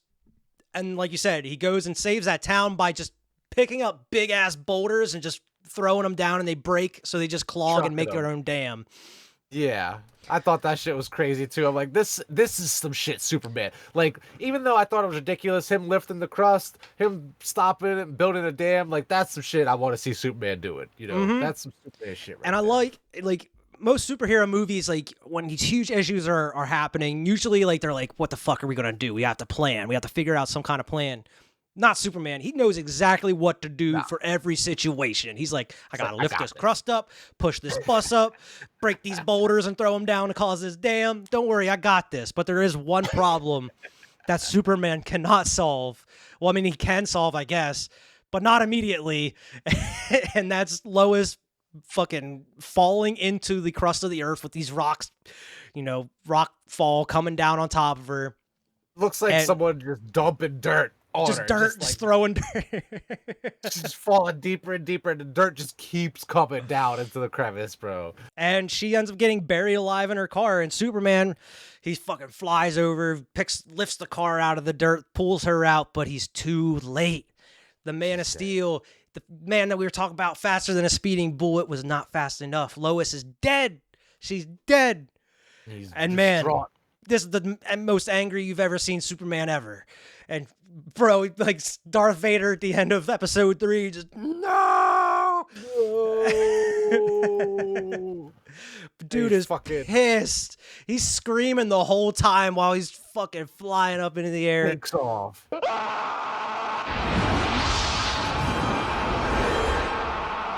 I mean, we were talking about how ridiculous him lifting the crust up of the earth was. Doesn't compare to him flying backwards around the earth to spin its rotation the opposite direction to turn back time. I'm not sure that's how it works, Superman. I don't think that's how it works. I don't think you could just turn back time by making the earth rotate the other way. In fact, I think you're going to cause a lot of issues by spinning the earth the other way. Every single person on the planet would be dead if he did that. Oceans would be flooding cities, like all that kind of shit. Simply the planet's spinning at 60,000 miles an hour? Well, yeah, that's true. It's just going to throw everybody. What happens to an object in motion? Yeah. It tends to stay in motion. So all these motherfuckers, imagine just fly where you're sitting right now and then flying 60,000 miles an hour to the left or something. Instantly like that. disintegrating through shit. Yeah. Like, you're dead. It would kill every single living creature on the planet, destroy almost every single structure on the planet just by doing this. I don't think that's how time works, but I don't think it's how it works either. It's a movie. I don't think it's how it works in Endgame either, so it's a fucking movie. You know what I mean? It's ridiculous, dude. Like, I didn't remember that at all.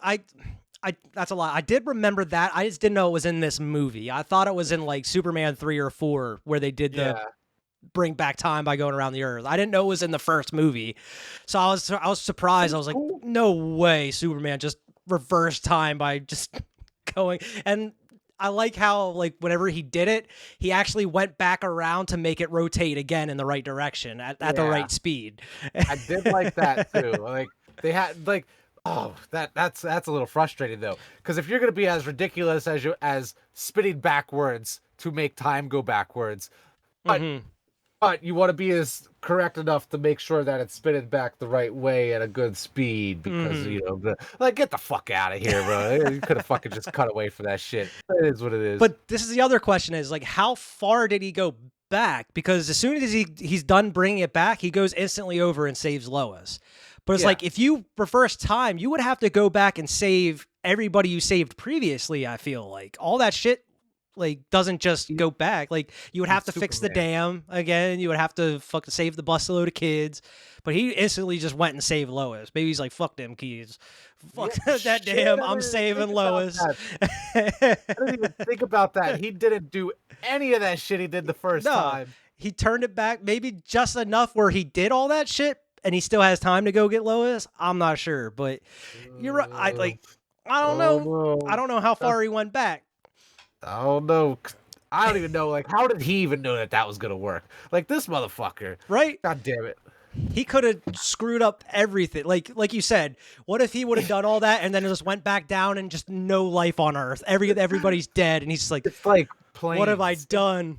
It would be literally like planes. There wouldn't be any fucking like trees standing, any buildings standing. Like, it'd be like wasteland. wasteland for miles and miles and miles and miles. He goes back to the Fortress of Solitude, and like his like dad, like this whatever the thing his dad was talking. He's like, "Way to go, Kal-El! I told you not to alter history, and look at you, you killed all of humanity. Way to go."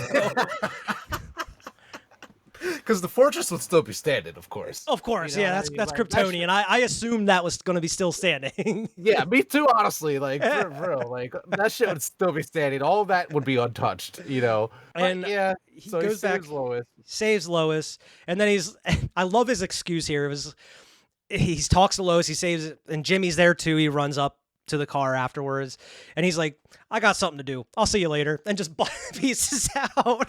And like, I gotta start using that excuse. Like, yeah, I got something to do. I'll see you later. Like in the middle of a conversation. Yeah, it was for real. Like, I got something to do. Peace. And then that's where like Jimmy's like, "Man, it's too bad Mr. Kent wasn't here to see this." And that's where Lois is like, "Wait a minute." And she's like, "Nah, that's crazy. It couldn't be." No.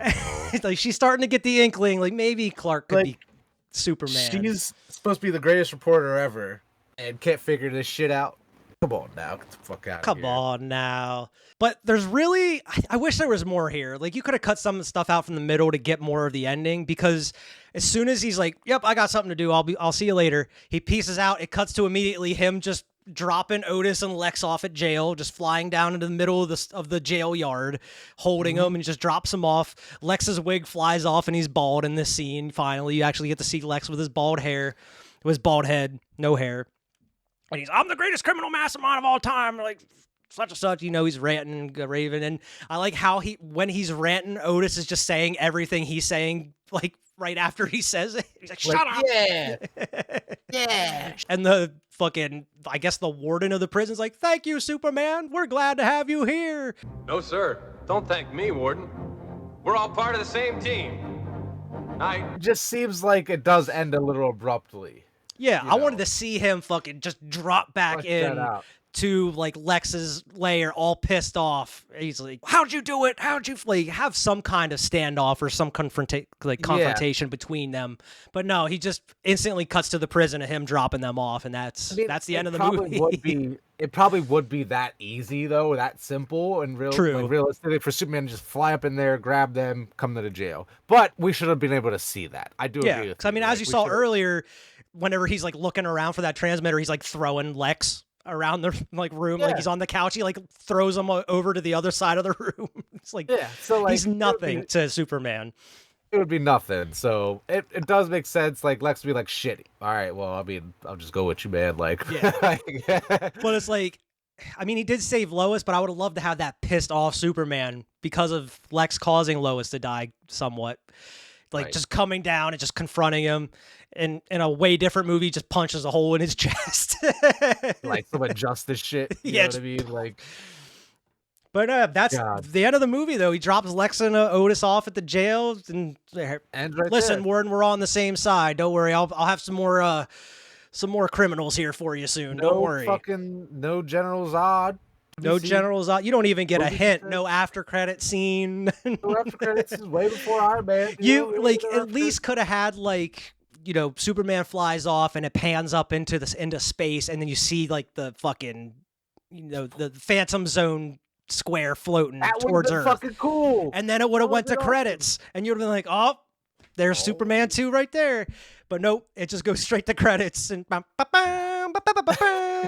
Superman saves the day. But that's Superman 1978, you know? Yeah, man. I loved it. I loved it the whole way through, man. It's such a good movie.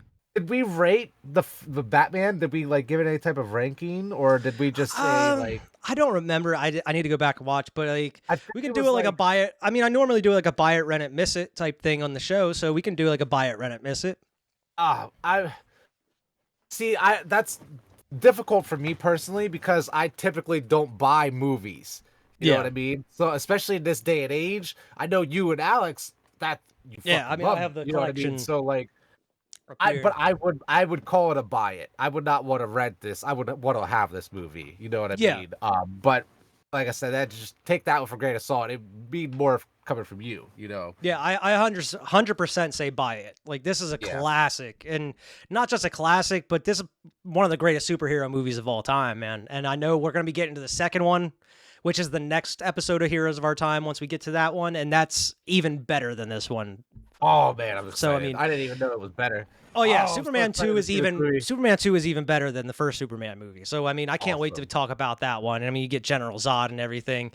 But I mean, overall, I thought this was a fantastic movie, and I loved rewatching this one. It just has like a wholesomeness to it, and it's just like gives you that feeling of like kind of being like a kid again, watching like something superhero, and like I don't know, it just has that magic to it. Like you actually feel like you're watching the real life Superman in this movie. Like Christopher Reeve feels like he's actually Superman.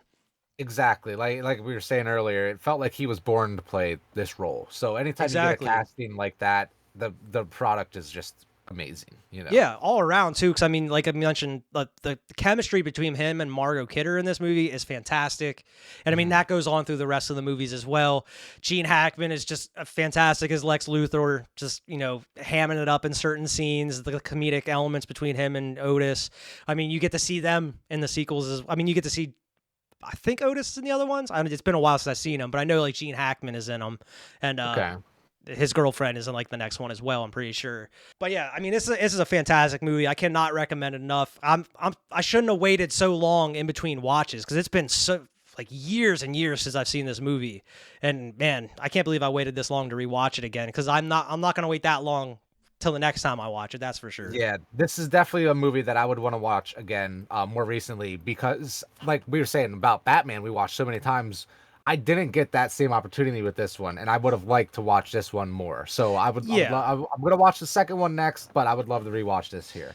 Yeah, because like when I was a kid, I did see these, like the Superman movies, but they didn't work for me the way Batman, because Batman was my superhero back, like even now, like I'd rather watch a Batman movie than Superman. Right. But as a kid, just like I was all about like Michael Keaton Batmans and like, Batman Forever and shit. So it's like, those are way different than what Superman the movie is. They're darker, they're grittier than this one. So I mean, it didn't resonate with me as a kid. But now that we're older, I definitely see what's so special about it.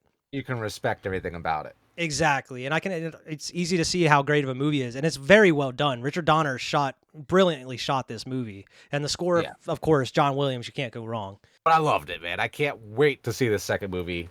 So definitely look forward to seeing that next review that we do coming out here. Yeah. The next Heroes of Our Time episode will be Superman 2. That is the next one on the list, and then we start hitting some movies that I've never seen going forward. So I mean, then we're going into very untreaded territory at that point. Pretty much a good chunk of these early superhero movies I've never seen. Yeah, so through like the 80s and then like the early 90s. Up until like the Batmans, like the Keaton Batman. Like I haven't really seen any of these older superhero movies, so all of them are first time watches for me. Yeah, so these next ones we're going to be getting to are going to be good ones, man, especially Superman 2. I can't wait, because it's been like this one. It's been so long since I've seen that one, so I'm due for a rewatch. So that'll be right around the corner. I'm not sure when that episode will be, but be on the lookout for that one, because that should be a good one. But man, another great episode of Heroes of Our Time. Yeah, absolutely. Anything else you want to add here, man? Just want to thank anybody who's made it this long for watching, and hopefully you come back for the next one. Yeah, of course. Make sure to like, share, and subscribe. Go check us out on Twitter, Instagram at Cinema Trip Reviews. Check us out wherever you get your podcasts. Pretty much available everywhere. Drop in, leave us a good review there. And we will see everybody next time.